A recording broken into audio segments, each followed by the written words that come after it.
السلام علیکم ورحمۃ اللہ۔ سب سے پہلے تو آپ تمام سامعین و ناظرین کو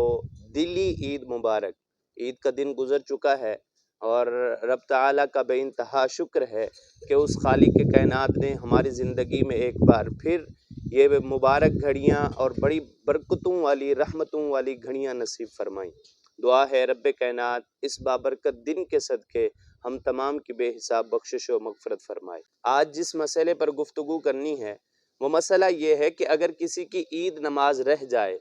کسی مجبوری کی وجہ سے کوئی شخص نماز عید نہیں ادا کر سکا تو وہ شخص کیا کرے؟ تو سب سے پہلے جس کی نماز عید رہ جائے اس علاقے میں دیگر مساجد بھی ہوں گی، دیگر عید گاہیں بھی ہوں گی، تو وہ شخص اگر جہاں اس کا گھر ہے اس کے نزدیک جہاں نماز عید پڑھی جا رہی ہے اور پڑھ لی ہے انہوں نے، تو پھر اس شخص کو چاہیے کہ جو نزدیک مساجد ہیں یا عید گاہیں ہیں سب سے پہلے وہاں معلوم کرے کہ اس جگہ نماز عید کا وقت کیا ہے، کیونکہ نماز عید کے وقت مختلف ہوتے ہیں، کسی جگہ پر 7، کسی جگہ پر 7:30، کسی جگہ پر 8، اور کراچی کی تو ایک ایسی مسجد بھی ہے، ایک ایسا علاقہ بھی ہے جہاں پر 10 بجے نماز عید ادا کی جاتی ہے۔ تو اگر نماز عید اس کے علاقے سے رہ گئی ہے تو وہ دوسرے علاقے میں جا کر دوسری عید گاہ میں جا کر نماز عید ادا کرے، کوشش کرے، سب سے پہلے کوشش کرے کہ وہ نماز عید ادا کرے۔ اگر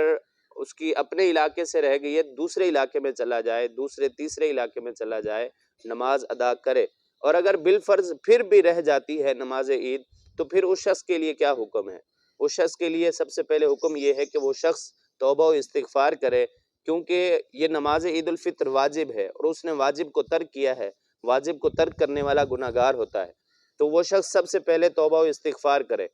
کیونکہ نماز عید کی قضا نہیں ہے، قضا ادا نہیں کر سکتے۔ ہاں البتہ علماء فرماتے ہیں اگر کسی کی نماز عید رہ جائے تو وہ سب سے پہلے توبہ و استغفار کرے، گناہوں کی بخشش طلب کرے، اس کے بعد اس کے لیے حکم یہ ہے کہ جو نماز چاشت ہے اس کی 4 رکعت نماز ادا کرے۔ اس کا طریقہ کار کیا ہے؟ نماز چاشت کا وقت جب سورج طلوع ہو کر تقریباً اس کی دھوپ تیز ہو جائے، تقریباً 3 گھنٹے یا 4 گھنٹے کے بعد سورج کی دھوپ تیز ہو جاتی ہے، اس وقت چاشت کا وقت شروع ہو جاتا ہے، تو اس انسان کو چاہیے کہ نماز چاشت ادا کرے اور 4 رکعت نماز چاشت ادا کرے۔ ان رکعتوں کے اندر پہلی رکعت میں سورۃ الاعلیٰ پڑھے،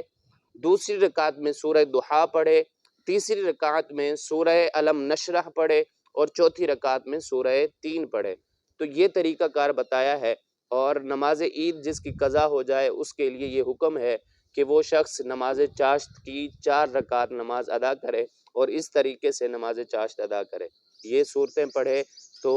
اللہ تبارک و تعالیٰ کی رحمت سے امید کی جا سکتی ہے کہ اس انسان نے جو قضا نماز چھوڑ دی ہے عید کی، اللہ تبارک و تعالیٰ اسے معاف فرما دے گا۔